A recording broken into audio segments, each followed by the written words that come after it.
Welcome back to Mr. Cursed. You're about to hear 9 true horror stories that all happened on the Appalachian Trail during October. These aren't made up. Real people experienced these things, and their lives were never the same. If you've ever thought about hiking alone in October, you might want to reconsider after hearing what happened to these folks. Before we start, please hit that subscribe button and smash the like. Share this with friends who love scary stories. Drop a comment telling me where you're watching from. All right, let's dive into these nightmare encounters.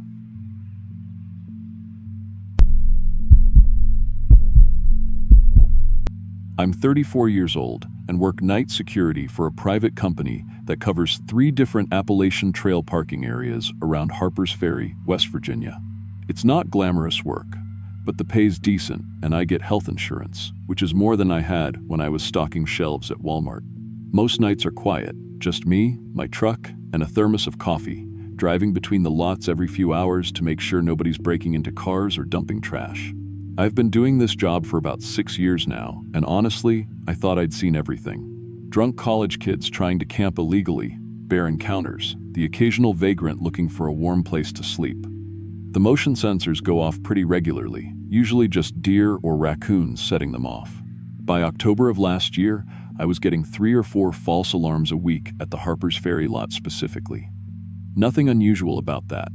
Animals get more active in the fall, looking for food before winter. October 15th started like any other Tuesday night shift. I'd already done my 11 p.m. and 2 a.m. rounds, checked all 3 lots, logged everything normal in my report. I was parked at the middle location, catching up on some paperwork and halfway through a gas station sandwich when my radio crackled at 3:47 a.m. Motion sensors at Harper's Ferry again. I remember sighing and thinking it was probably the same family of deer that had been triggering the lights all week. The drive over takes about 12 minutes on the winding back roads.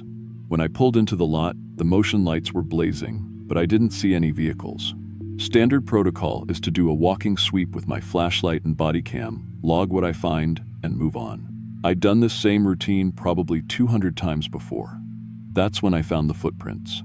They were in the muddy area near the trail entrance, clear as day in my flashlight beam. Bare human feet, but something was off about the proportions. The prints were huge, maybe 8 inches from heel to toe, and the toes were stretched out way too long. I've got size 11 boots, and these prints made mine look small. I took some pictures with my phone, thinking maybe it was just the mud playing tricks with the shape. Around 4 a.m., I heard voices coming from the trail.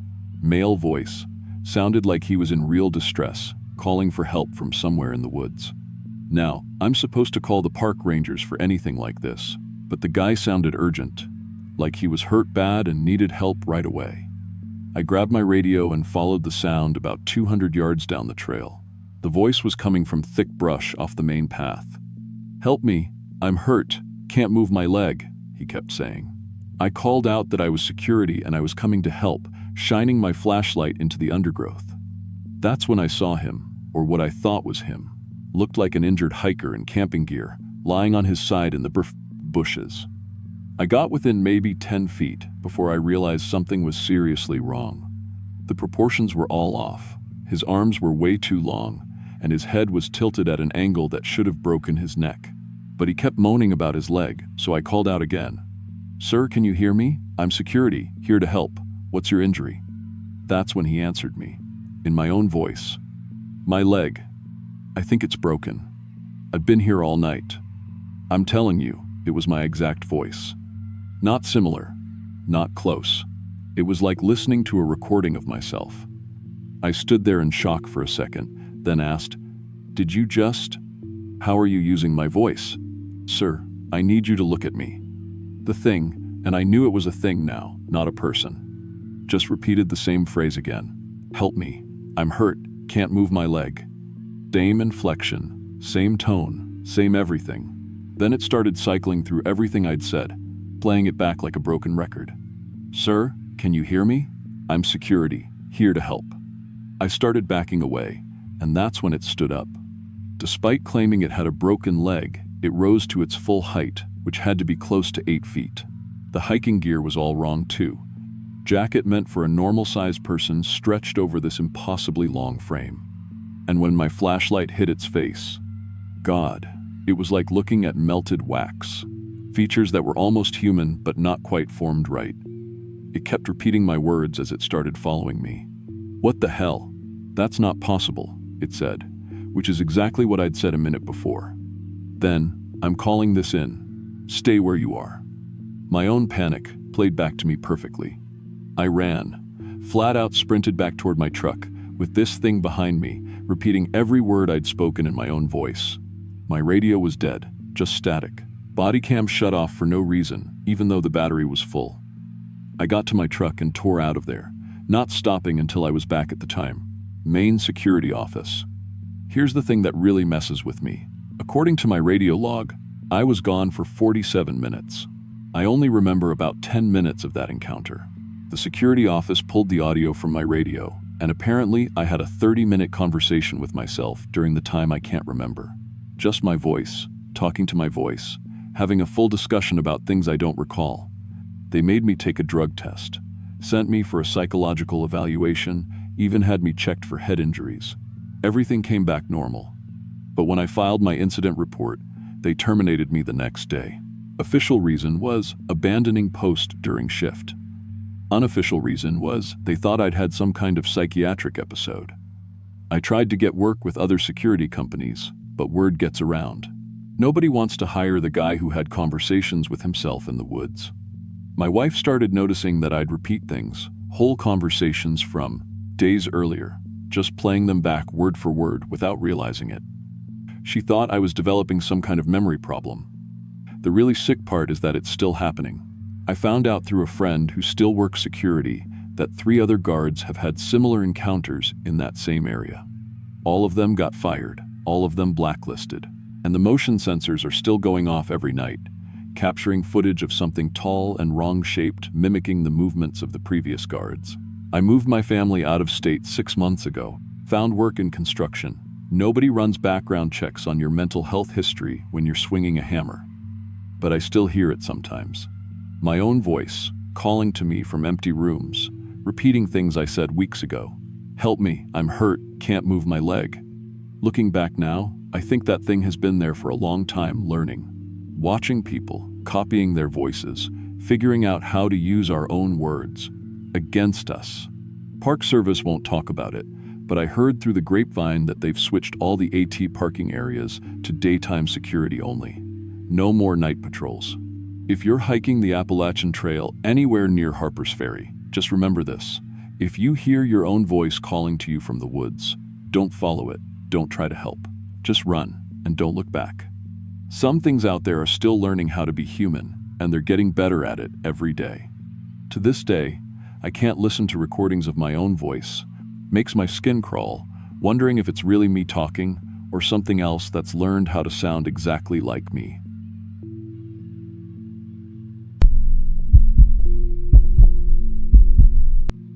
I'm 42 years old, and I've been working as a paramedic in Charleston, West Virginia for the past 8 years. I've seen a lot of things that stay with you: overdoses, car wrecks, heart attacks, but nothing prepared me for what I found on the Appalachian Trail that October. Looking back now, I wish I'd never answered that call. It was Halloween night, 2023, around 11:30 p.m. when dispatch sent us out to a trail access point near Harper's Ferry. Possible cardiac arrest, male hiker, 55 years old, they said. Wife had called it in after finding him collapsed at a shelter. Pretty standard stuff, honestly. We get hikers all the time, usually dehydration or twisted ankles, sometimes heart problems from people pushing themselves too hard. My partner Jake and I loaded up the ambulance with extra gear since we'd have to hike about half a mile in to reach the victim. The wife, Carla Thompson, met us at the parking area. She was maybe 50, average build, wearing a heavy jacket and holding a flashlight with shaking hands. What struck me immediately was how scared she looked. Not the normal worry you see with spouse medical emergencies, but genuine terror. "He's at the shelter up the trail," she said, pointing into the darkness. "I found him about 20 minutes ago. He's breathing, but barely." She paused, then added something that should have been a warning. "Ma'am, I need to tell you, Bob doesn't look like himself anymore." We grabbed our equipment and followed her up the trail. It was one of those crisp October nights where your breath fogs and every sound seems amplified. Carla kept talking as we hiked, almost like she couldn't stop herself. Bob started this hike 3 weeks ago. He was 287 pounds when he left home. Doctor said he'd have another heart attack if he didn't lose weight. I packed him enough food for a week, but he kept throwing it away. Said he didn't need it. Jake and I exchanged glances. Rapid weight loss in middle-aged men can trigger cardiac events, but something about her tone bothered me. She sounded less worried about his heart and more afraid of him. "When's the last time you saw him eat?" I asked. 2 weeks ago, maybe longer. Every time I visited him on the trail, he looked thinner. Started talking different too, calling food poison, saying fat people disgusted him. This from a man who used to bring me ice cream every Friday night. Her voice cracked. Last week he called me fat and weak. 25 years of marriage, and he looked at me like I was something disgusting. We reached the shelter, one of those 3-sided wooden structures the trail maintains for hikers. Our flashlights hit the back wall, and I saw him. I've seen malnutrition before, but never like this. The man lying on the wooden platform couldn't have weighed more than 90 pounds. His clothes hung off him like empty bags. His face was all sharp angles and hollow cheeks, skin stretched tight over his skull. But the worst part was his eyes. They were bright, alert, and completely satisfied. Jake immediately started checking vitals while I set up the cardiac monitor. Heart rate was slow but steady, blood pressure dangerously low, but he was conscious and responsive. "Sir, can you tell me your name?" I asked. "Robert Thompson," he said clearly. His voice was weak but focused. "I solved it. I beat human weakness." I looked at Carla. She was crying now. "This isn't my husband," she whispered. "Bob loved food. He was gentle, kind. This thing," she gestured at the skeletal figure on the platform. "This thing hates everything human." We started an IV and prepared to transport, but Bob fought us. Not violently, but with this calm determination that was somehow worse than screaming. "You're trying to poison me," he said matter-of-factly. "I achieved perfection, lost 193 pounds in 4 weeks. I solved the human problem of consumption." The numbers didn't make sense. 193 pounds in 4 weeks would mean losing nearly 7 pounds every single day. That's not medically possible without organ failure, but here he was, conscious and talking. Jake quietly showed me the glucose reading. 34. He should have been in a coma. During transport, Bob stayed eerily calm while Carla rode up front with Jake. "I know what you're thinking," Bob said to me. "You think I'm sick. But I figured out what humans really are. Just consumption machines, eating and wanting and taking. The trail taught me to stop, to become pure. I've transported a lot of psychiatric patients, but this felt different. He wasn't delusional or manic. He was completely rational and convinced he'd accomplished something remarkable. "Mr. Thompson, when did you last eat solid food?" 12 days ago. Haven't needed it since day 14 on the trail. My body learned to live on itself, to burn away the weakness." He smiled, and it was the most unsettling thing I'd ever seen. Carla doesn't understand. She's still trapped in flesh, still weak. But I transcended. At the hospital, the ER doc took one look at Bob and called for immediate intervention. Blood work showed severe malnutrition, electrolyte imbalances, and signs of organ failure. But Bob fought every treatment. He pulled out the feeding tube twice before they finally had to sedate and restrain him. I stayed to finish paperwork and heard Carla talking to the psychiatrist. "He wasn't mentally ill before the hike," she kept saying. "Bob was the kindest man I knew. He loved cooking, loved eating together. Something on that trail changed him fundamentally. The man I married disappeared, and this thing that hates food and human pleasure took his place." The psychiatrist's evaluation found no signs of mental illness, no psychosis, no mania, no delusions. Bob genuinely believed he'd achieved something impossible and that the rest of humanity was corrupted by their need for food. But after 25 years of marriage, Carla filed for divorce. "The man I loved is gone," she told me. "This isn't my husband anymore." Bob died 3 days later. Cardiac arrest secondary to severe malnutrition. His final weight was 94 pounds. The last thing he said to the nurse was, "I solved it. I beat human weakness." After the paperwork was done, I did something I'd never done before. I researched the case, called the Appalachian Trail authorities, spoke to rangers, checked medical records. Found 12 similar cases over the past decade. All October hikers. All middle-aged men who started normal weight loss hikes and developed extreme aversion to food. All died of malnutrition while insisting they'd achieved some kind of perfection. None of them had any history of eating disorders or mental illness. All had supportive families who described dramatic personality changes that started around day 10 of their hikes. All became convinced that eating was weakness and that they'd solved some fundamental human problem. The strangest part? The trail section where it happened was always the same 50-mile stretch through Virginia. Same area, same time of year, same personality transformation. Rangers told me they'd started posting warnings, but hikers just thought it was standard wilderness safety information. I still work as a paramedic, but I've never taken another call on the Appalachian Trail. Jake thinks I'm superstitious, but he wasn't there that night. He didn't see that satisfied smile on Bob's face as he wasted away, convinced he'd accomplished something transcendent. Carla remarried 2 years later to an accountant who's never hiked a day in his life. When I saw her at the grocery store last month, she told me she still has nightmares about that Halloween night. Bob always said the trail would make him a new man, she said. It did.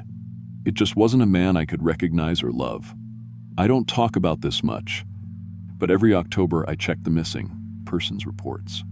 And every October, there's at least one middle-aged man who disappears on that same stretch of trail, leaving behind a family who says he became someone else entirely. The trail gives people what they think they want.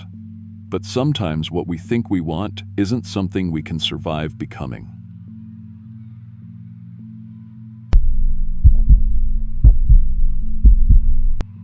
I'm 52 years old, and I've been running Henderson's Diner here in Damascus, Virginia for 15 years now. Most folks know Damascus as Trail Town, USA. We're right on the Appalachian Trail, and during hiking season, we probably serve over 200 thru hikers coming through. My mama ran this place before me, and I've been feeding hungry hikers since I was 16. I thought I knew everything there was to know about trail folk and their appetites. I was wrong. The thing about running a diner on the AT is you get used to seeing all kinds. Skinny kids who've been hiking for months and can put away enough food for 3 grown men, folks who haven't had a real meal in weeks, practically crying over a plate of eggs and bacon. But what walked into my place on October 12th last year, that wasn't a hiker. I don't know what it was, but it sure wasn't human. It came in around 9 that evening, right when I was thinking about closing up early. Looked like any other thru hiker at first. Glance, thin, scruffy, wearing that kind of worn-out gear that screams, "I've been walking for months." He was young, maybe early 20s, couldn't have weighed more than 140 pounds soaking wet. When he sat down in the corner booth, I figured I'd feed him and send him on his way to whatever hostel he was staying at. "What can I get you, hun?" I asked, setting down a menu. He looked up at me with these pale blue eyes and said, "Hiker special. That's our biggest meal. 3 eggs, bacon, sausage, pancakes, hash browns. It's what the really hungry ones order when they've been living on trail mix and instant noodles." Jimmy, my cook, had the food ready in about 10 minutes. I've seen hungry hikers before, but this kid, he finished that entire plate in under 5 minutes. Didn't even seem to chew, just sort of inhaled it. Before I could even ask if he wanted more coffee, he was looking at me again. "Another one," he said. Now, that's not unheard of. Some of these hikers haven't had real food in days. So, Jimmy made another hiker special. Kid finished that one just as fast. Then he asked for another. By 10 o'clock, he'd eaten 4 complete meals. That's 12 eggs, almost 2 pounds of bacon, a pound of sausage, 20 pancakes, and 3 pounds of hash browns. I've been feeding hikers for decades, and I'd never seen anything like it. The really weird part wasn't just how much he was eating, it was how he was eating it. Started using his hands instead of the fork, making these little grunting sounds while he chewed. And his jaw. Jimmy noticed it first, called me over to the service window. "Betty Lou," he whispered. "Look at his mouth when he takes a bite." I watched, and I swear his jaw was opening wider than it should have been able to. Like it was unhinged or something. But I told myself I was just seeing things. Long day, tired eyes, you know how it is. when I brought him the check, and by then it was over $60 worth of food. He just stared at me. His eyes had changed. They weren't pale blue anymore. They were completely black. No pupils, no iris, just black, like looking into a deep well at midnight. "Is there a problem with the check?" I asked, my voice coming out smaller than I meant it to. He tilted his head to one side, and I heard something crack, like bones shifting. Then he smiled, and I saw that his teeth weren't right either. Too sharp, too many of them. He paid with cash, old bills that were damp and smelled like something that had been buried. Some of those bills looked like they were from the 1960 seconds. When he handed them to me, his fingers were ice cold, and they felt wrong. Too long, with joints in places where joints shouldn't be. Then he left, and the temperature in the diner went back to normal. I hadn't even realized how cold it had gotten until the warmth came back. I thought that was the end of it. I was wrong. He came back the next night. Ordered 6 hiker specials right off the bat. Sarah was waitressing that night, and she came to me after taking his order, her face white as a sheet. "Betty Lou," he knew my name. Called me Sarah before I introduced myself. How did he know my name? I watched him through the service window while Jimmy cooked. The kid's throat was moving wrong when he swallowed, stretching and bulging like a snake swallowing a mouse. Other customers started leaving without finishing their meals. One regular, a local guy named Pete, came up to pay and said, "That fellow in the corner smells like something died." By the third night, he was up to 8 hiker specials plus an entire apple pie. Still looked hungry when he finished. His skin had gotten weird too, kind of translucent, like you could see dark shapes moving around inside his torso. The temperature thing kept happening. Soon as he walked in, the whole diner would drop 10 degrees, even though the AC wasn't running. Flies started showing up, in massive swarms, but only when he was there. They'd disappear the moment he left. My staff was falling apart. Sarah quit after he grabbed her wrist when she was refilling his coffee. She said his hand felt like ice and left marks on her arm, finger-shaped bruises that took weeks to heal. Another waitress, Jennifer, quit the same week. Said she kept having nightmares about the way he looked at people, like he was sizing them up for something. The health department showed up after the 4th night. Someone had called in a complaint about contamination. The inspector found flies everywhere, water that tested positive for some kind of organic compound they couldn't identify, and 3 broken chairs. The kid had somehow expanded while eating, cracking the seats and backing right out of them. When the inspector asked me about the customer, I tried to explain, told him about the impossible amounts of food, the jaw thing, the temperature drops. He looked at me like I was crazy. "Ma'am, a human stomach can't physically hold that quantity of food," he said, "and human jaws don't open to the diameter you're describing." He was right, of course, but I knew what I'd seen. The final straw came on the 4th visit. I told him the kitchen was closing early. I was lying, but I wanted him gone. His whole demeanor changed. Those black eyes got even darker, and he made this sound, low and rumbling, like a growl.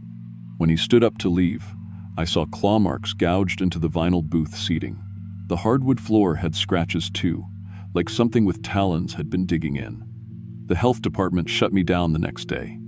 Pending investigation, they said. That investigation dragged on for months, cost me $40,000 in repairs and lost business.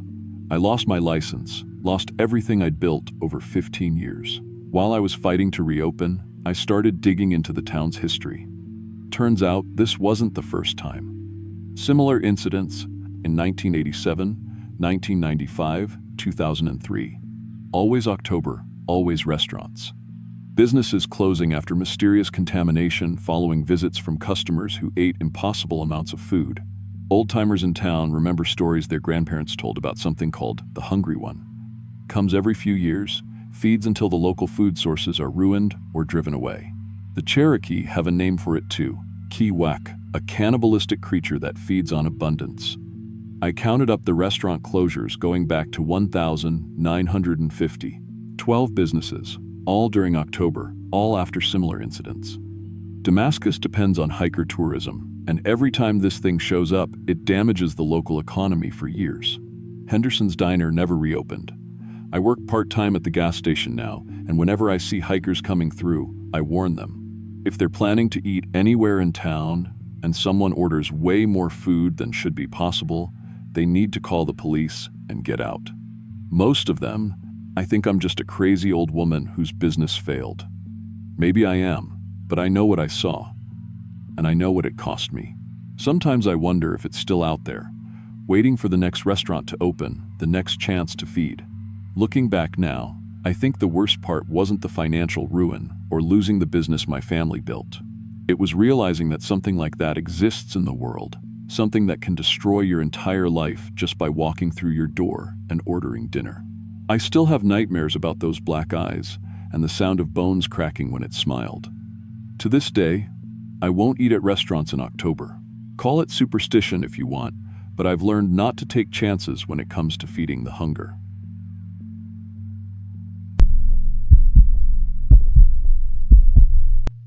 I'm 47 years old, and I've been with the state police for over 2 decades now. Most of that time I've worked missing persons cases, which means I've seen pretty much everything you can imagine when it comes to people vanishing. At least, I thought I had until October of 2024.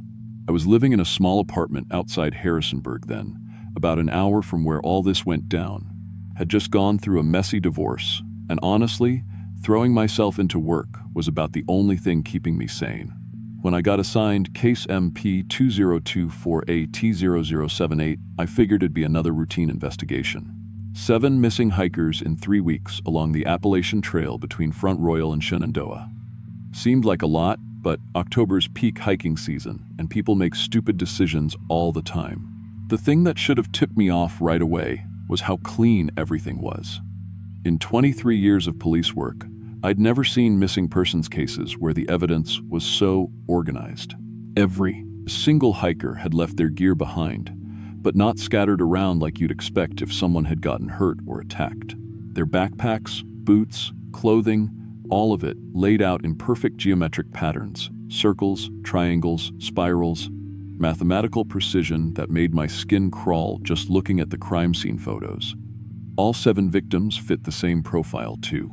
Solo hikers between 22 and 28, all in excellent shape, experienced backpackers with top-of-the-line gear. The kind of people who knew what they were doing out there. But they just vanished. No signs of struggle, no blood, no indication of where they'd gone. The search and rescue teams had covered over 200 square miles with dogs and everything. The K9 units would follow a scent trail right up to where we found the arranged items. Then nothing, like the person had just evaporated. What really got to me was the technology angle. Every single missing hiker had their electronic devices found with the batteries, removed and stored in a separate pile. GPS units, phones, even digital cameras, 2PS, all powered down and organized. Their identification, credit cards, cash, all untouched. This wasn't robbery. This wasn't your typical foul play. This was something else entirely. The local trail maintenance guy, been working those paths for 20 years, told me he'd found similar arrangements before. Always in October, always the same patterns. Said the old-timers had warned him about it when he first started the job. There were town records going back to the 1800s mentioning disappearances, always young travelers, always during the fall. The Cherokee tribal police I talked to wouldn't even patrol that section in October. Said their people had warnings passed down for generations about the one who gathers. I should have listened to them. By October 20th, I was getting desperate. The FBI was breathing down my neck, the families were calling every day, and I had absolutely nothing to show for. 2 weeks of investigation. So I made what I now realize was the stupidest decision of my career. I decided to go undercover as a hiker and patrol the area myself. I dressed like any other backpacker, carried a concealed radio and backup GPS. Figured whatever was out there, I was trained for it. I'd been an MP in the Army before joining state police, seen combat, knew how to handle myself. I was wrong about that too. It started around 10 p.m. I was maybe 3 miles into the trail when I heard footsteps. At first I thought it was just another hiker, maybe someone camping nearby. But these footsteps were keeping perfect pace with mine. When I sped up, they sped up. When I slowed down, they matched me exactly. The weird part was they seemed to be coming from a parallel ridge about 200 yards to my left. Same speed, same rhythm, but maintaining that exact distance no matter how the terrain changed. I called out that I was police, identified myself, asked whoever it was to show themselves. The footsteps stopped. Complete silence for maybe 30 minutes. Then they started up again. Same distance, same pattern. Like whatever was out there was studying me, figuring out what I was. I never got a clear look at it that first night, just brief glimpses through the trees when my flashlight caught movement. Tall, way too tall, maybe 8 feet or more. Arms that seemed to reach almost to the ground. The proportions were all wrong. It moved like it was cataloging me, measuring me somehow. I've never felt so much like prey in my life. The really unsettling part was how my equipment started failing. Radio went to static first, then my GPS started showing impossible readings. My flashlight dimmed even though I'd put fresh batteries in that morning. All my backup gear started malfunctioning at the same time. But the second I started heading back toward the main road, everything stopped. The following, the equipment problems, all of it, like there was some kind of boundary it wouldn't cross. I went back out there 3 more times over the next week. Each time, the same thing happened. It would track me, stay exactly 200 yards away, study my movements. I started to understand that it was selecting victims based on specific criteria. All the missing hikers were young, healthy, physically perfect specimens. It was hunting the strongest ones. On my last night out there, October 27th, I finally saw it clearly. I was using night vision equipment I'd borrowed from the tactical unit. The thing was standing on a ridge, just watching me. It looked almost human from a distance, but when I got it in focus, I could see it was something else entirely. The skin had a waxy quality, like it was wearing a person suit that didn't quite fit right. Its head tilted at angles that should have broken its neck. And its hands, God. Its hands had too many fingers, all way too long. But what really got to me was the intelligence behind its eyes. This wasn't some mindless creature. It was thinking, planning, evaluating. I realized right then that all those missing hikers weren't dead. They'd been taken alive for something. The arrangements of their belongings weren't random, they were trophies. Proof of successful collections. That's when the federal agents showed up. Next morning, I got called into my supervisor's office. 2 men in suits were waiting for me, badges I didn't recognize. They informed me that my investigation was being terminated for national security reasons. All my case files, evidence, crime scene photos, everything got confiscated. The witnesses I'd interviewed were offered protection if they agreed to relocate and stay quiet. Most of them took the deal and disappeared. The section of the AT where the disappearances happened got closed temporarily for an environmental assessment. The real reason was classified. News outlets were discouraged from reporting on the missing hikers. The stories that did make it to print were framed as hiking accidents or people getting lost. I got transferred to drug enforcement and told in no uncertain terms that discussing my investigation with anyone would be considered a breach of national security. Been working narcotics ever since, but I hear through channels that federal teams patrol that area every October now. They carry equipment I've never seen before, and they don't file reports through normal channels. The thing is, I never stopped thinking about those missing people.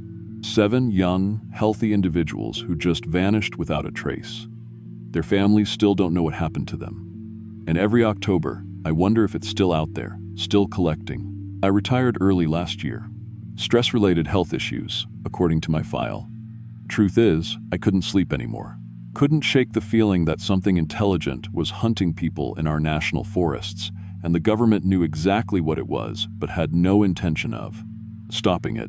They just contain it, manage it, keep it quiet. I still live in Virginia, but I don't hike anymore. Don't even like driving through that part of the state. Sometimes I think about those families who never got answers. And I wonder how many other cases like mine are out there. How many other things are we pretending don't exist because the truth is too complicated to deal with? Looking back now, I think the worst part isn't what I saw out there. It's knowing that somewhere in a government file, there's a complete record of what that thing is and what it does to the people it takes. And they've decided that's acceptable collateral damage for keeping the secret. I never went back to those trails. And if you're planning to hike the AT through Virginia, maybe skip that section in October, just to be safe.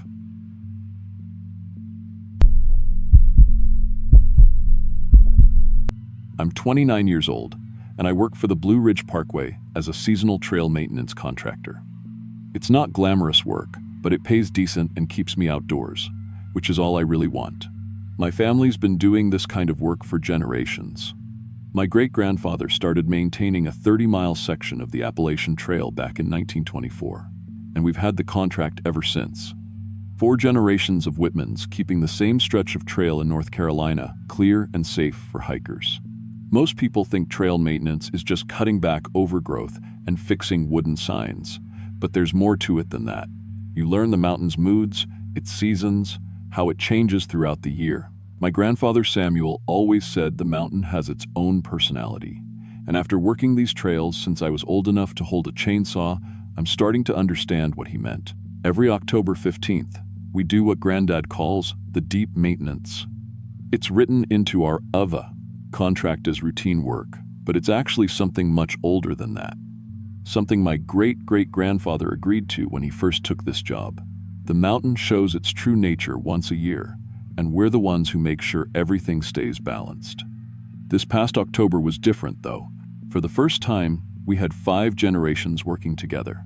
Granddad's 72 but still leads the crew. My dad Jake is 45 and runs his own landscaping business the rest of the year. My brother Tommy just graduated college with a business degree, and my younger cousin Danny is 19 and studying at the community college. We've all been coming out here since we were kids, but this was the first time Danny was old enough to see what really happens on October 15th. The thing is, I can't really explain what happens without sounding completely insane. People would think we're just a family of mountain weirdos making up stories. But I'm telling you this because what we do out there, is important.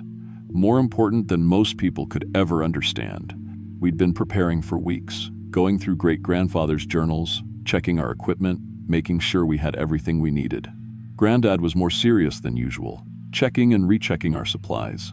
He kept telling Danny to pay attention to everything, to watch how we handled each part of the day. This isn't just about cutting trees, he told all of us the night before. Tomorrow, the mountain's going to show us all its times at once. Past, present, future, everything that's ever been here, and everything that's going to be. Our job is to keep those times separate. If they start bleeding together, reality gets unstable. Danny laughed a little, thinking Granddad was just telling stories. Tommy rolled his eyes. He's always been the skeptical one, wanting scientific explanations for everything. But Dad and I knew better. We'd seen it before. The morning of October 15th started normal enough. We drove up to our usual section just before dawn, unloaded our gear, and started walking the trail. Everything looked exactly like it should. The trees we'd cut the week before were still cut. The trail markers were where we'd left them. The shelter we'd repaired in September was solid and clean. But as the sun came up, things started changing. The first sign was subtle. Dad noticed it first. Trees we'd definitely cut down the previous week were standing again. Not saplings growing back, but full-grown oaks and maples, exactly like they'd been before we touched them. Danny saw it too and nearly dropped his chainsaw. "What the hell?" he whispered, staring at a massive oak that we'd spent 2 hours removing just 7 days earlier. "Language?" Granddad said calmly, like this was completely normal. "Mountain's starting to show us its layers. Everyone stay together and keep working." That's when I saw the Cherokee children. They were playing in a clearing about 50 yards off the main trail, laughing and running around like kids do everywhere. Except the clearing wasn't there anymore. We'd seen thick forest in that spot when we walked past it 20 minutes earlier. And these children were wearing traditional clothes, the kind you see in museums. One of them waved at me. "You see them too?" Dad asked quietly. I nodded. Tommy was staring at the same spot, his face pale. Danny looked like he was going to be sick. 1,847, Granddad said, consulting a worn notebook he'd pulled from his back pocket. Cherokee families lived here before the Trail of Tears. They're not ghosts, they're just existing in their time while we exist in ours. As the morning went on, it got stranger. We'd round a bend and see a colonial settlement where the trail shelter should be. complete with log cabins and people in 18th century clothes hauling water from a stream that doesn't exist anymore. Turn around and look back, and everything would be normal. Again. But the weirdest part was that the people in these other times could see us too. A woman from what looked like the 1,840 seconds called out to Granddad by name, asking how his father was doing. A Cherokee elder nodded respectfully at Dad and said something in a language I didn't understand, but Dad nodded back like it made perfect sense. "How do they know us?" Danny asked, his voice shaky. "Mountain remembers everything," Granddad explained as we worked. "Every generation of our family that's done this job is part of its permanent record. They know us because we've always been here, in one time or another. The future visions were worse than the past ones, honestly. Around noon, I saw myself as an old man, leading a crew of young people who had devices I couldn't even begin to understand. Instead of chainsaws, they were using some kind of energy tools that could reshape trees without cutting them. The worst part was seeing Danny as a grandfather, teaching his own grandchildren how to do this same job. "Does it ever end?" Tommy asked, watching a version of himself that looked about 60 years old, directing what appeared to be flying maintenance vehicles. Cherokee shaman told my great-grandfather this responsibility goes on until the mountain doesn't need protection anymore. Granddad said, "Could be centuries from now." That's when Danny started aging. It happened gradually at first. His face got a few more lines. His hair started showing gray at the temples. But then it accelerated. Within an hour, he looked like he was in his 40s. Then his 60s. His back got bent, his hands became gnarled, and he moved like an old man. I was panicking, but Granddad stayed calm. "It's temporary," he assured us. "Mountain's showing him his whole timeline. He'll snap back." And he did, around 3 o'clock. One moment, Danny was a frail 80-year-old. The next, he was 19 again, gasping and shaking but himself. "I saw everything," he whispered. "Every year I'll come here. Every October 15th for the rest of my life. I saw myself die of old age still doing this job. Then I saw my great-great-grandchildren continuing it." The hardest part came near sunset. We were finishing up our work when I noticed the trail was wrong. Not the path itself, but what was around it. Ancient trees that had been logged a century ago stood next to modern trail markers. Cherokee houses existed in the same space as the trail shelter. Past and present were starting to bleed together. "This is why we're here," Granddad said, pulling out tools I'd never seen before, carved stones, and what looked like old Cherokee ceremonial items. "We have to re-separate the timelines before they lock together." I don't really understand what we did next. Following Granddad's instructions, we placed the stones at specific points along the trail, while speaking words he'd taught us in a language that definitely wasn't English. The overlapping times started pulling apart, like layers of reality separating. By full dark, everything was back to normal. The trail looked exactly like it should in 2024. Our cut trees were cut again, the shelter was modern and empty, and the only sounds were normal night sounds, owls and insects and wind through the trees. We packed up our gear in silence and drove home. Nobody talked about what we'd experienced. We never do on October 15th. It's too big to discuss, too strange to put into words. But I understand now why our family has this contract, why it's been renewed automatically for 100 years, why no other crew is ever allowed to work our section. We're not just maintaining trails, we're maintaining reality itself, keeping the mountain's different time periods from collapsing into each other. I still do the work. Every October 15th, I'll be out there with whatever family members are old enough to help. And someday, I'll have kids who'll learn this responsibility too, because the mountain doesn't give you a choice. It chooses your bloodline, and you serve until it doesn't need you anymore. People think we're just trail workers. They have no idea we're the only thing standing between normal reality and complete temporal chaos. And honestly, I hope they never find out.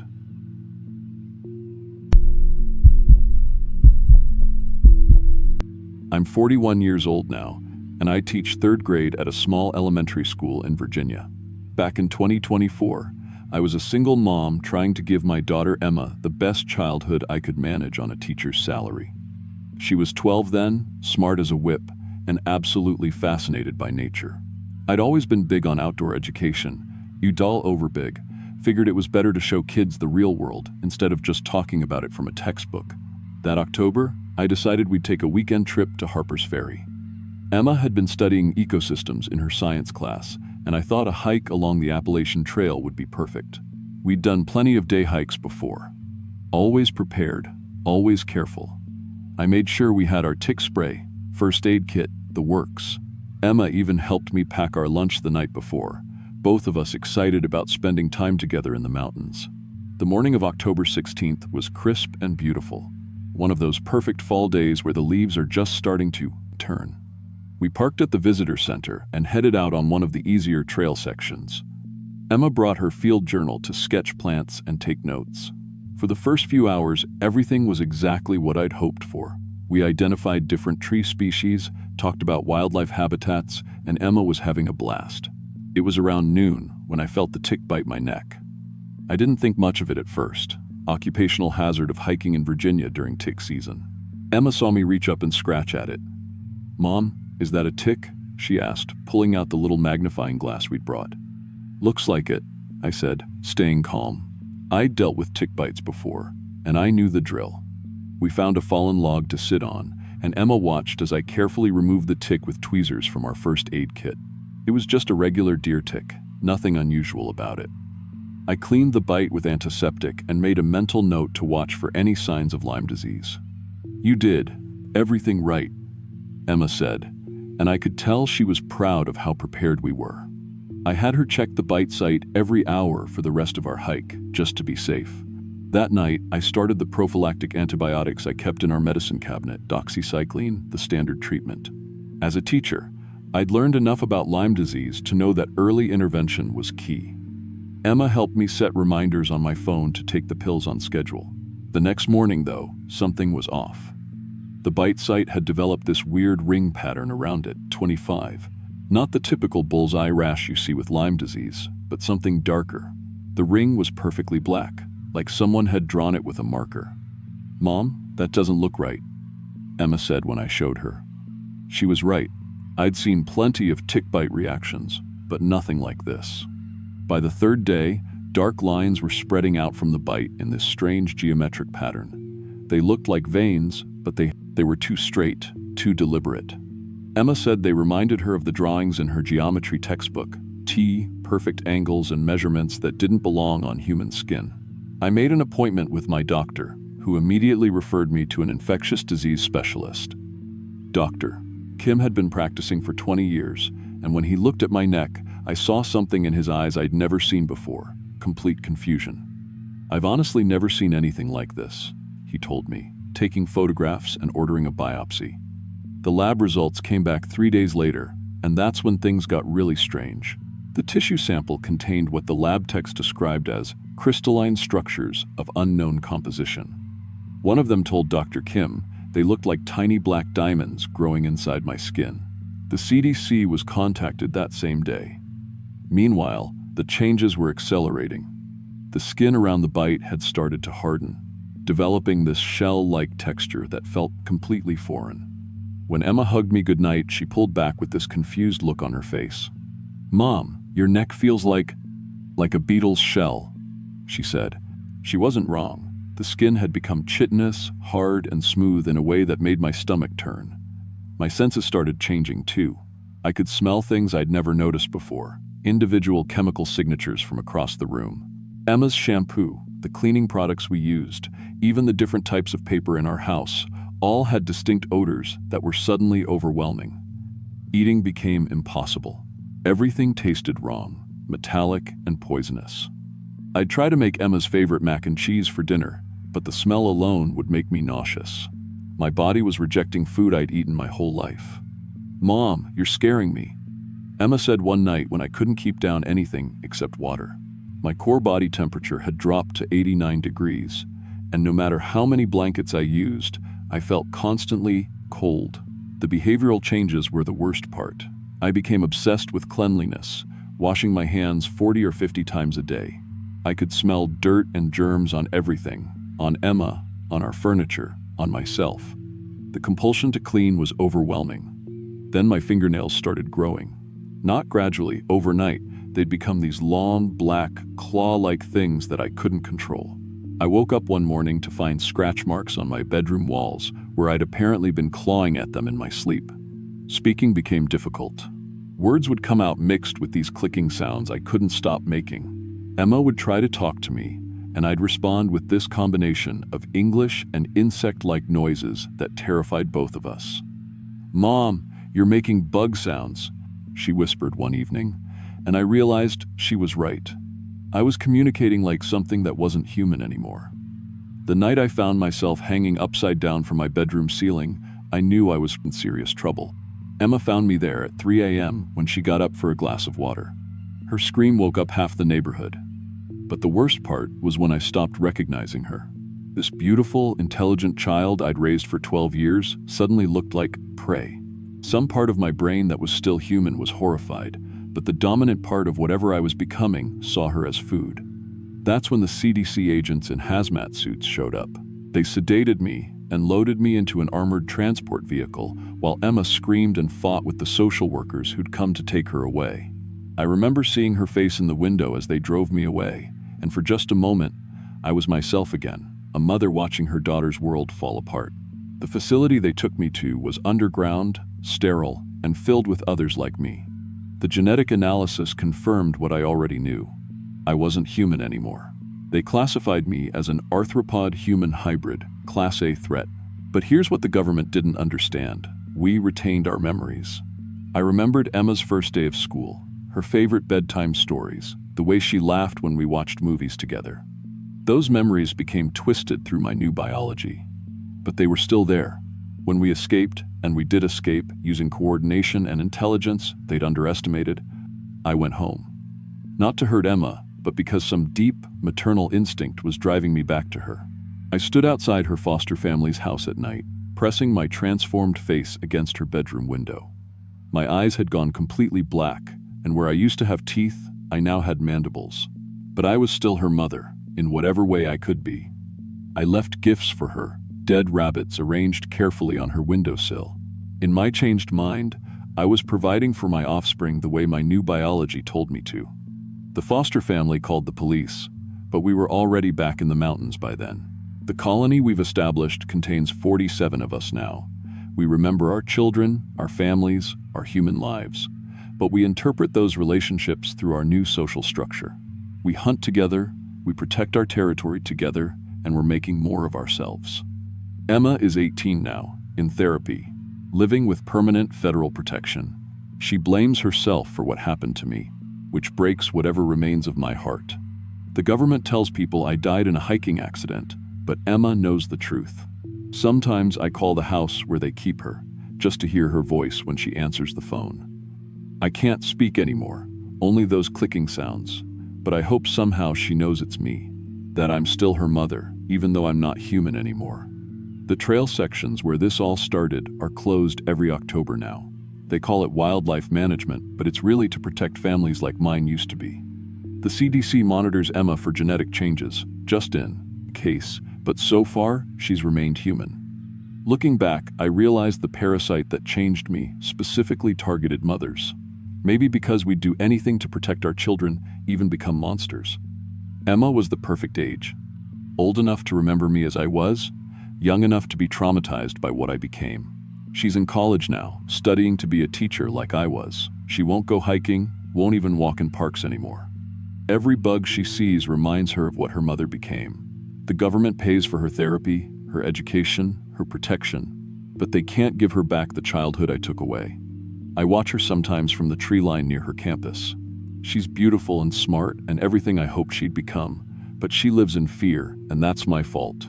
I wanted to show her the wonders of nature, and instead, I became something that represents everything terrifying about the natural world. We're still out there. 47 mothers who love our children in ways that would horrify them. The mountains are our home now, and every October, we wait for new families to join us. Emma, if you ever read this somehow, I'm sorry, I love you. And I'm still your mom, even though I'm not human anymore.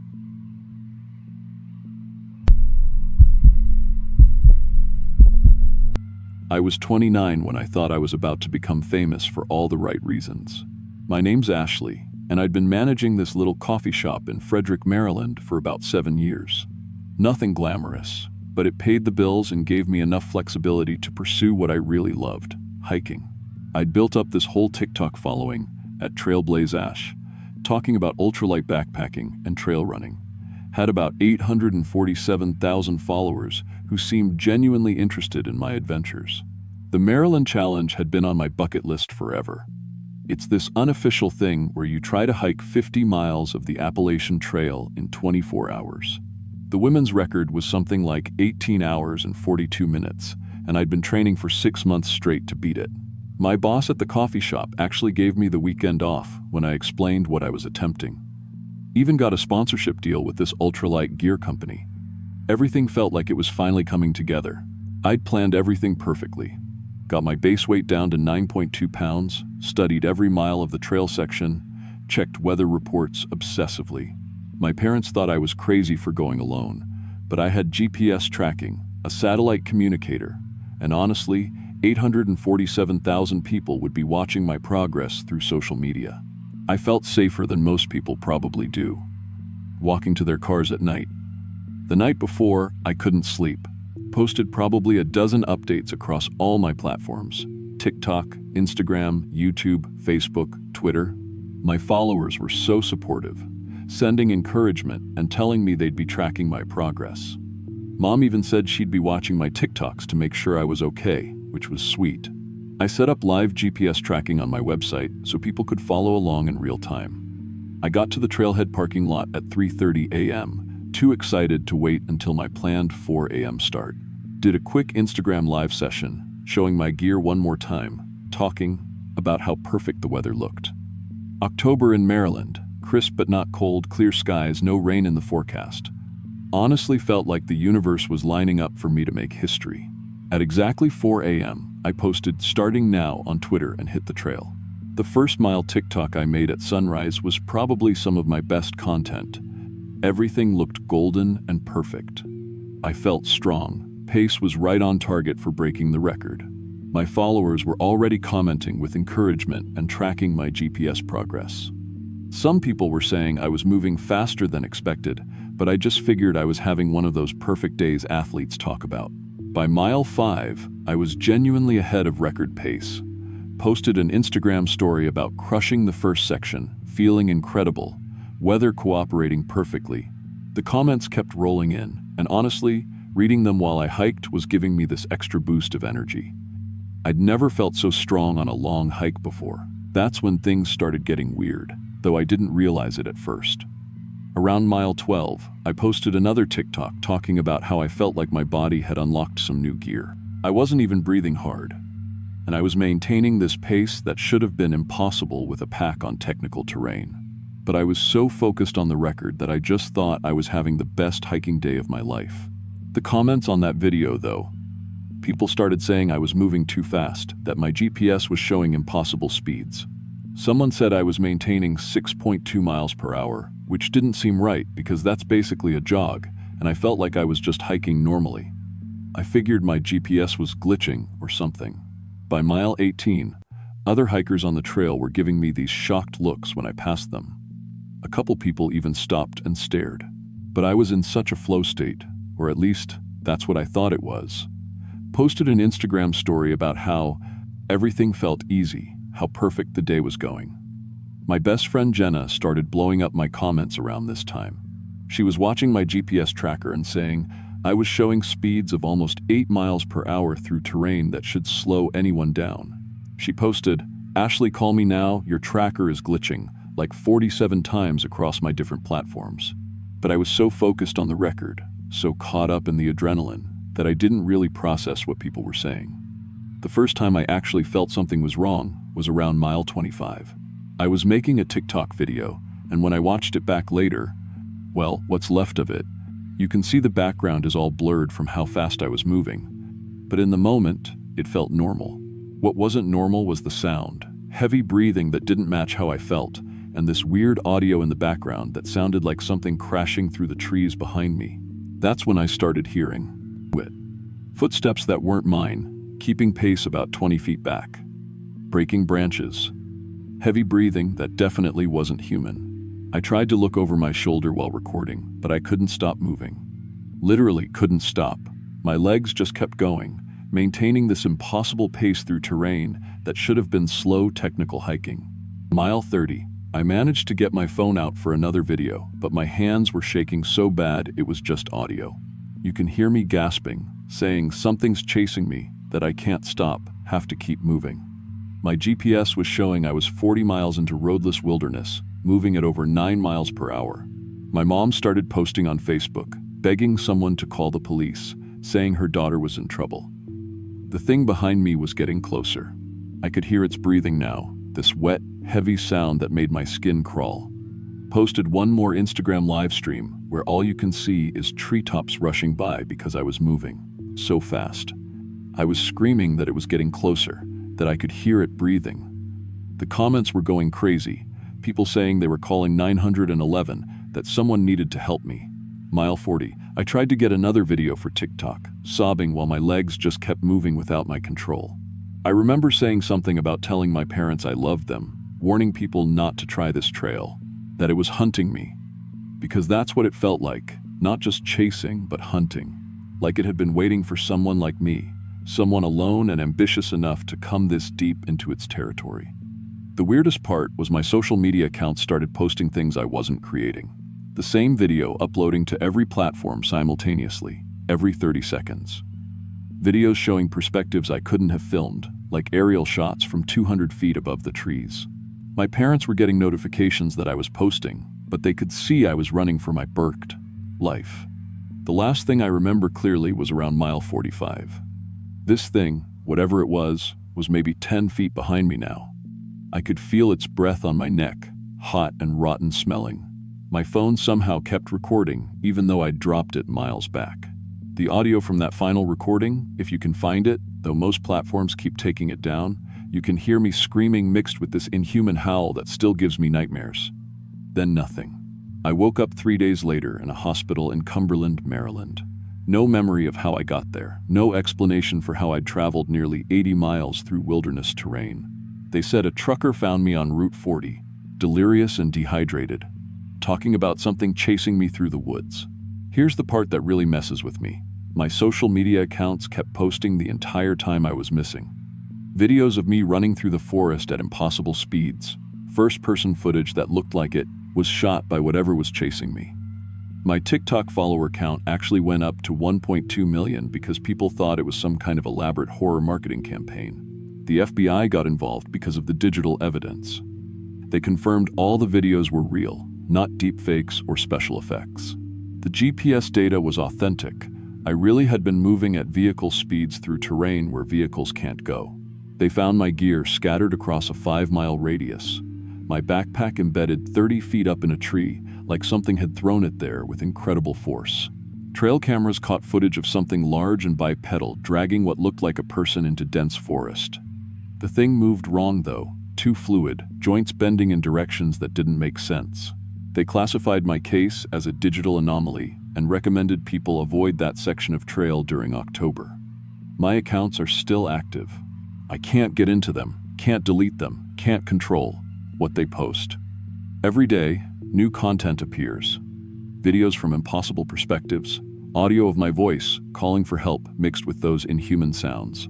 Sometimes the posts seem like warnings, like whatever part of me is still out there is trying to keep other people away.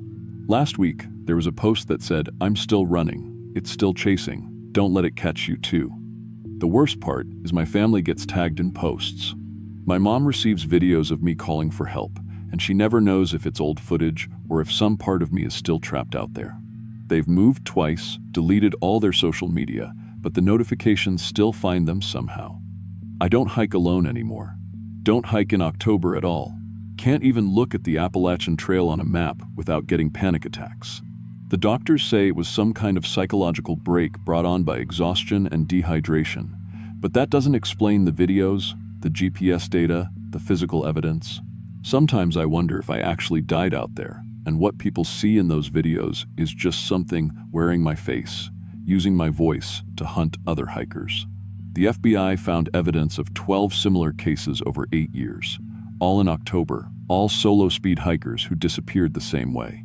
I still get notifications when my accounts post new content. Usually, I delete them without looking. But sometimes curiosity gets the better of me. Last notification I checked showed a video of someone else hiking alone, filmed from the tree line like something was watching them, waiting for the right moment. The caption just said, "Found another one."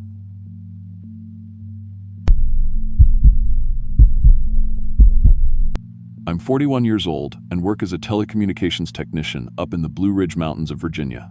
Been doing tower maintenance for about 18 years now, ever since I got laid off from the cable company back in '06. It's honest work, pays decent, and I don't mind the climbing. Hell, I actually prefer being up on those towers to dealing with people most days. My route covers everything from Roanoke up to the Maryland border. But the call I got on October 13th last year was for Mount Rogers, right where the Appalachian Trail crosses over. Radio stations in 3 counties were reporting interference during their October broadcasts, and my supervisor figured it was probably just some old equipment acting up. I've been to that tower maybe a dozen times over the years. It's a 200-footer that handles repeater signals for emergency services and local radio. Nothing fancy, just solid equipment doing its job. The drive up there takes about an hour from my house in Marion, winding through some real pretty country once you get off the main roads. That morning was crisp and clear, the kind of October day that makes you glad to be alive. Trees were showing off their colors, and there wasn't a cloud in the sky. When I got to the site, everything looked normal from the ground. The tower was solid, all the guy wires were tight, and the equipment shed showed green lights across the board. I grabbed my tool bag and spectrum analyzer. That's a device that shows what signals are broadcasting on what frequencies, and started my climb. Takes me about 20 minutes to get to the top platforms where all the antennas are mounted. Used to take 15 when I was younger, but I'm not complaining. At the top, I ran my standard checks. Power levels were good, SWR readings were within spec, and all the connections looked clean. But when I fired up the spectrum analyzer, things got interesting real quick. There were signals showing up that shouldn't have been there. Unauthorized transmissions on multiple frequencies, including some that are reserved for emergency services only. That's a big deal. Broadcasting on emergency frequencies without a license is a federal crime, and it can interfere with police, fire, and ambulance communications. The strange thing was, my equipment was working perfectly. Whatever was causing the interference wasn't coming from our tower. The signals were being added from somewhere else, somewhere close. I spent about an hour up there trying to figure out where they were coming from, and that's when I started hearing the voices. At first, I thought maybe I was picking up some kind of radio chatter, but when I listened closer through my headphones, something was off. The voices were speaking backwards. Not like someone playing a recording in reverse, but like actual people talking with all the words flipped around. It gave me the worst headache I've had in years. And after about 30 minutes of listening, I had to shut the analyzer off and take a break. Back on the ground, I called my supervisor and told him what I'd found. He told me to document everything and contact the FCC if I thought someone was broadcasting illegally. So, I set up my direction-finding equipment, basically antennas that can tell you which direction a signal is coming from, and started triangulating the source. The readings were consistent. Whatever was broadcasting those backwards voices was within a 2-mile radius of the tower, and the signal was strongest near where the Appalachian Trail crosses the road. That's when I remembered the missing hikers.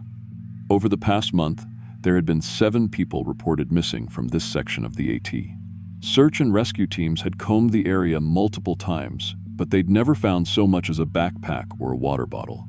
It's not that unusual for hikers to go missing in these mountains. The terrain is rough, and if someone falls or gets hurt off the main trail, they can be damn near impossible to find. But 7 people in 1 month? That seemed like a lot. I decided to record some of the backwards transmissions and play them in reverse on my laptop, just to see what they sounded like. I wish I hadn't done that. When I flipped the audio around, the voices became crystal clear, and I recognized some of them from the news reports about the missing hikers. They were calling for help, giving location coordinates, describing being captured by something. The coordinates they gave were all areas that the search teams had already covered thoroughly. But here's the thing that really messed with my head. Some of the information in those reversed messages was about events that happened after the hikers had disappeared. One voice, I'm pretty sure it belonged to a guy named Marcus Thompson, who'd gone missing 3 weeks earlier, was describing rescue helicopters flying overhead and SAR dogs barking. But the search for Marcus didn't start until 2 days after he was reported missing.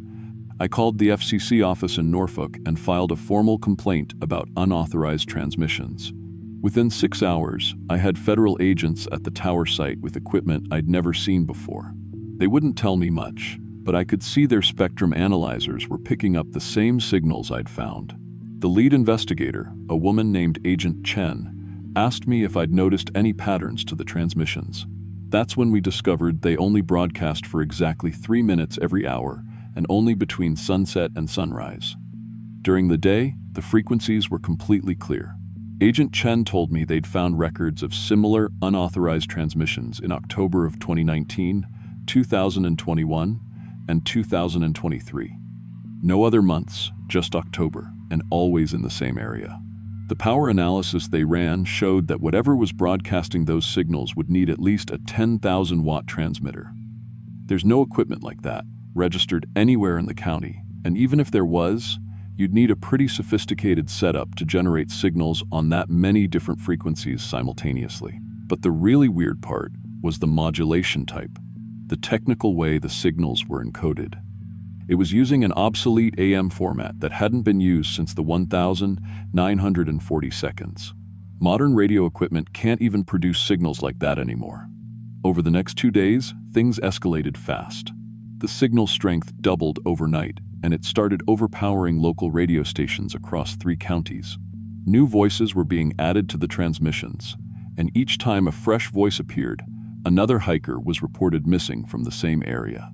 By October 15th, the signals were so strong they were interrupting emergency services communications. Police, fire, and EMS radios in a 20-mile radius were getting overridden every hour when the transmission started. That's when the civilian reports started coming in. People who lived near the tower site said they were having strange dreams after hearing the backwards voices on their radios. Always the same theme: being underground, unable to move, surrounded by others who couldn't move either. Some folks reported their cell phones, internet, and television were all getting interference. A few said their cars were stalling near the AT Trail crossing, especially during the transmission times. The situation got serious enough that the Army sent in an electronics warfare unit from Fort Gordon. Their equipment was classified way above my clearance level, but I could see they were just as puzzled as the rest of us. By October 17th, federal authorities were recommending that civilians evacuate the affected area. I should have left then. My supervisor told me to pack up and head home, that the feds would handle everything from there. But I'd been working on this problem for almost a week, and I wanted to see it through. Besides, I was curious about what was really causing all this interference. That curiosity damn near killed me. The breakthrough came when the Army brought in ground-penetrating radar equipment. They found a large underground cavity directly beneath the AT Trail crossing, a natural cave system that extended more than 400 feet down into the mountain. There was no known entrance from the surface, but thermal imaging showed human-sized heat signatures moving around down there. When they lowered a microphone into the cave through a narrow fissure, they could hear normal human voices asking for help in real time.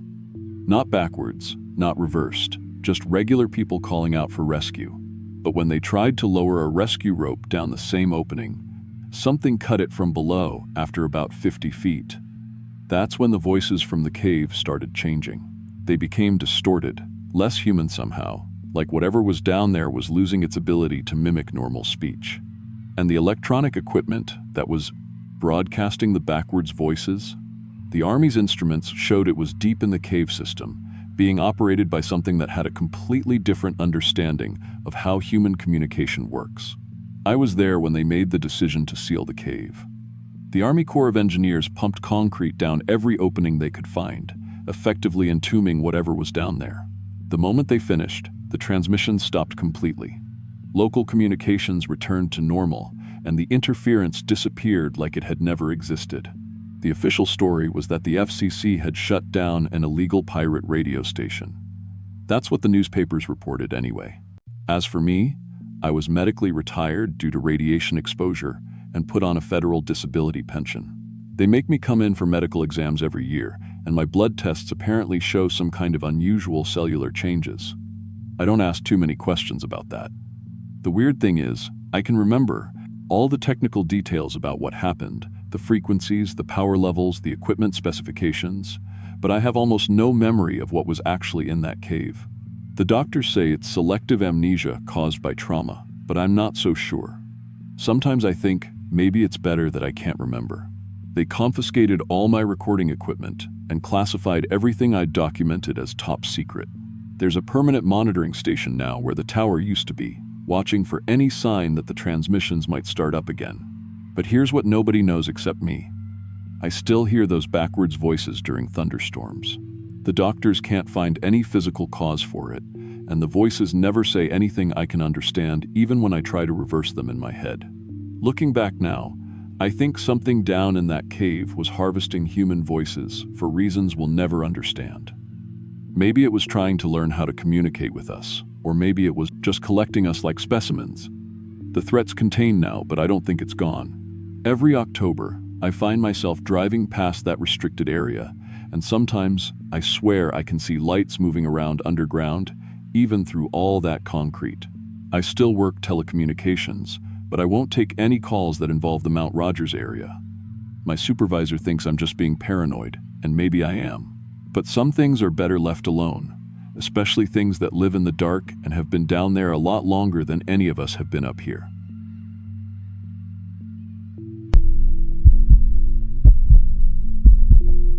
My name's David Chen, and I work as a plumber here in Richmond, Virginia.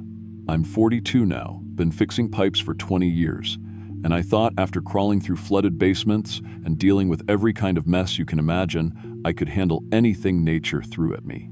My wife Lisa's a nurse at VCU Medical, DEL. She's got that medical mindset where she researches everything to death and plans for every possible emergency. Our twins, Amy and Alex, they were about to turn 15 last October, and Lisa kept saying we needed to do something as a family before they became full teenagers who'd rather die than be seen with us.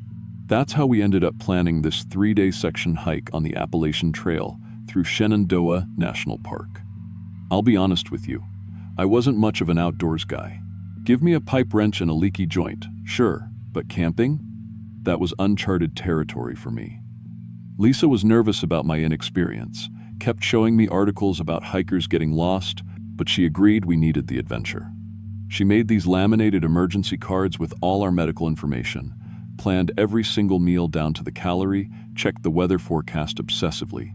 The kids actually seemed excited when I spread out the trail maps on our kitchen table.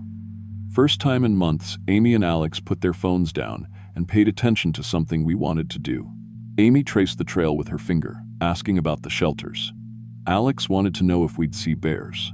For once, they were talking to each other instead of texting from across the room, and I remember thinking Lisa and I were finally doing something right as parents.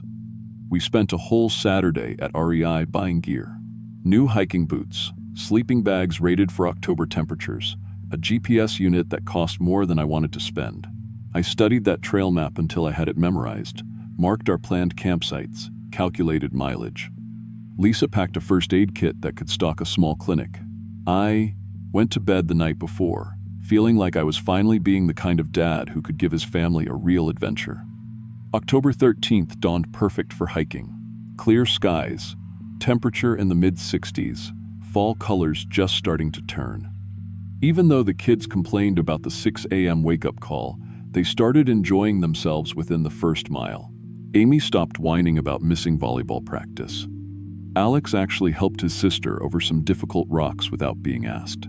For the first time in months, they were talking to each other instead of staring at screens, and I felt like we'd already won. We made it to the Skyland shelter that first evening, right on schedule. There were 3 other families there. A couple from Pennsylvania with a boy about Alex's age, an older couple from North Carolina who'd been hiking sections of the AT for years, and a family from Maryland with twin girls Amy's age. Kids were playing cards together, everyone sharing stories around. The fire ring. Lisa actually relaxed for the first time in months, laughing at something one of the other moms said. We cooked our freeze-dried dinner together, played 20 questions by flashlight, and Amy said, "This is actually fun, Dad. We should do this more often." Best compliment I'd gotten in years. I went to sleep in our tent that night feeling like super dad who'd planned the perfect family adventure. Lisa snuggled close and whispered that she was proud of me for pushing us all out of our comfort zone. I should have known it was too good to last. I woke up the second morning to fog so thick I couldn't see the tent wall 3 feet from my face. And I mean thick. Like someone had wrapped the entire world in gray cotton. The air felt wrong too, heavier somehow, with this metallic taste that reminded me of old pennies. Lisa was already awake, checking her phone for weather updates. "David," she whispered, trying not to wake the kids. This wasn't in any forecast. The weather service had us clear until Thursday. I unzipped the tent and stuck my head out. Nothing. Just gray emptiness that seemed to swallow up sound. I couldn't even see the fire ring we'd been sitting around 6 hours earlier. As a nurse, Lisa's always thinking about safety first, and I could tell this fog had her genuinely worried. Zero visibility meant we couldn't see trail markers, drop-offs, other campers, anything. "Maybe it'll burn off once the sun gets higher," I said, but my voice sounded muffled and strange, like the fog was eating the words before they could travel. It didn't burn off. By 9 a.m., when we should have been able to see our breath steaming in the morning air, there was nothing. No other families packing up. No sounds of other campers. Even our own footsteps seemed to get swallowed up the moment we made them. "Where is everyone?" Alex asked as we tried to pack up our gear. He was right. The other families had just vanished. Their tents, their gear, even the ashes from the fire ring. Like they'd never been there at all. I tried to stay confident, but honestly, I was already confused. The trail markers I could barely make out in the fog didn't match what I remembered from the day before. My compass was working, but the needle kept drifting, never quite settling on magnetic north. The GPS unit Lisa had insisted on showed our location as a blank gray square. "This is just mountain weather," I told them, trying to sound like I knew what I was talking about. "Fog settles in these valleys all the time. We stick to the trail, keep together, and we'll be fine." I was wrong about that. I was wrong about everything. The fog changed how sound worked. When Amy called out, "Mom," her voice echoed back wrong, deeper, older, like an adult woman was answering instead of a 14-year-old girl. When Alex said, "I can't see anything," the echo came back in Amy's voice, high and scared. "Why do our voices sound different?" Amy asked, and Lisa tried to explain it was just humidity affecting how sound travels, but even she sounded uncertain. Her nurse voice, the calm, professional tone she used with patients, was starting to crack. That's when I made the decision that destroyed my family's life forever. I saw what looked like official trail blazes through the fog, those white rectangular markers that mark the AT. They seemed to be leading downhill, away from where I thought the main trail should be, but I couldn't see enough to be sure. I should have stopped. I should have set up our tent and waited for the fog to clear. But I was the dad. I was supposed to know what I was doing. And I didn't want to look incompetent in front of my family. "This way," I said, and led them off the real trail into something that wasn't on any map. We'd been walking for maybe an hour when Alex grabbed my arm. "Dad, do you hear that?" I stopped and listened. Voices in the fog, families talking, kids laughing, parents calling out hiking instructions. Normal family sounds, except they seemed to be coming from all directions at once. "Hello?" I called out. "Can anyone hear us?" The voices stopped, completely, like someone had hit a mute button on the entire forest. Then Amy pointed ahead through the gray. "I can see people walking." She was right. Shapes moving through the fog, always the same direction we were going. Family groups, adults and kids, hiking with backpacks. But no matter how fast we walked, we never seemed to get any closer. "Phone says it's 2:30, Alex told us, checking his iPhone. "But we've been walking for like 6 hours. He was right. Time felt wrong here. The sun was completely invisible through the fog, so there was no way to judge how long we'd actually been moving. My watch showed 2:32, but it felt like we'd been walking all day. That's when Lisa and I started fighting. Quietly at first, trying to keep it from the kids, but they weren't stupid. They could hear us arguing about whose fault this was, why I'd let us off the main trail, why she hadn't spoken up sooner. "Dad," Alex said, his voice small and scared. "That family up ahead, they look exactly like us." I told him, "Fog plays tricks on your eyes, makes you see things that aren't there." But Lisa believed him. She always trusted the kids' instincts more than mine. And then Amy started pointing too. "There's more of them," she whispered. "Look, multiple family groups now, all walking in the same direction through the endless gray. Same heights, same hiking gear, same backpack colors, same number of people, 2 adults, 2 kids. They all look like us," Amy said, and her voice was getting that high, panicky pitch that meant she was about to lose it completely. That's when I realized we'd been walking past the same fallen oak tree for the 4th time. The same distinctive split trunk, the same moss pattern on the bark. We were walking in circles, but somehow the fog never lifted. The families never got closer, and we never found our way back to anything I recognized. The voices started getting worse. I heard my own voice somewhere in the fog, calling, "Lisa, kids, where are you?" But I was right there with my family. Lisa heard Amy crying. That specific hiccuping sob she does when she's really upset. But Amy was standing next to her, quiet and terrified. Alex heard me yelling at the map, my voice getting angry and frustrated. "This doesn't make any sense. We should be here." But I hadn't said a word. "I can't remember what our real voices sound like anymore," Amy whispered to Lisa. Everything was echoing and mixing with all these other families we could see but never reach. Lisa took over then, using her medical training to keep the kids calm while I completely fell apart. 20 years of fixing problems, of being the guy people called when their pipes burst or their water heater died, and I couldn't fix this. I couldn't protect my family from something I didn't understand, something that shouldn't exist. The fog got thicker. Sounds got more distorted. Sometimes when I looked at Alex, he seemed like a different Alex. Taller, shorter, wearing different clothes. Sometimes Amy's face would blur and shift, like I was looking at her through water. I was losing track of which family was really mine. "Dad," Amy said quietly, and her voice sounded older, sadder. "We're not lost anymore. We're trapped. This is what happens to families who get lost in the fog here." I knew she was right. We were part of something bigger now, something that had been collecting lost families for God knows how long. All of us walking the same non-existent trail, in the same impossible fog, with the same confusion and the same love for each other, but never going home. We'd been walking for what felt like days, but the kids never got hungry, never got tired. Our bodies didn't work normally in that place. I could see dozens of other versions of myself making the same mistakes, leading their families in the same endless circles. All of us failing in exactly the same way. Even trapped forever, I still loved my family more than anything. That feeling never changed, even when everything else did. But I couldn't keep track of Lisa and the kids anymore.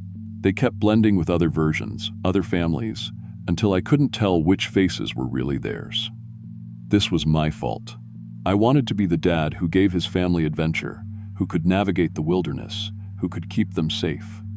Instead, I trapped them forever in some place that exists in the spaces between reality. But here's the thing that keeps me awake at night. The thing that makes this story true instead of just another campfire tale. I'm telling you this now. I'm sitting in my house in Richmond, at my kitchen table, looking at that same trail map I studied so carefully last October. The missing persons and report for the Chen family is real. You can look it up. David Chen, 42, plumber. Lisa Chen, 39, nurse. Amy and Alex Chen, both 14. Last seen October 13th at Skyland Shelter in Shenandoah National Park. They searched for 72 hours with 50 personnel, helicopters, and K-9 units. Weather was clear throughout the entire search period. No fog reported by any other hikers or park rangers. They never found footprints, never found abandoned gear or clothing despite searching 40 square miles of wilderness. Multiple hikers reported seeing family groups walking in fog during that time period, but investigations found no actual families hiking in those areas. We're still listed as missing persons. The case remains open. The Park Service has a note about an unusual number of fog family sightings in October, but no official explanation. And yet, I'm here, somehow, telling you this story. I don't know how that's possible. I don't know if I escaped, or if this is just another, the layer of the trap, or if I'm still walking in that fog right now, thinking I'm home safe when I'm really just lost in a different kind of circle. But I needed someone to know what really happened to the Chen family. Someone needs to know that if you're ever hiking in Shenandoah and you wake up to fog that wasn't in the forecast, fog so thick you can't see your own feet, fog that makes voices echo wrong and time moves strangely, turn around. Don't follow the trail markers. Don't try to find the families you hear calling in the distance. Just turn around and go home while you still remember which way home is. Because somewhere in that fog, the Chen family is still walking. Still looking for the way back to a shelter that may have never existed. Still loving each other, still trying to stay together, still following a father who led them into something he should have been smart enough to avoid. And sometimes, late at night when the fog rolls in here in Richmond, I hear voices calling from outside. Familiar voices. My wife asking where I am, my kids calling for daddy to help them find their way home. But when I look outside, there's never anyone there. Just fog and the sound of footsteps walking past my house, always in the same direction, never stopping, always walking, always lost, always together.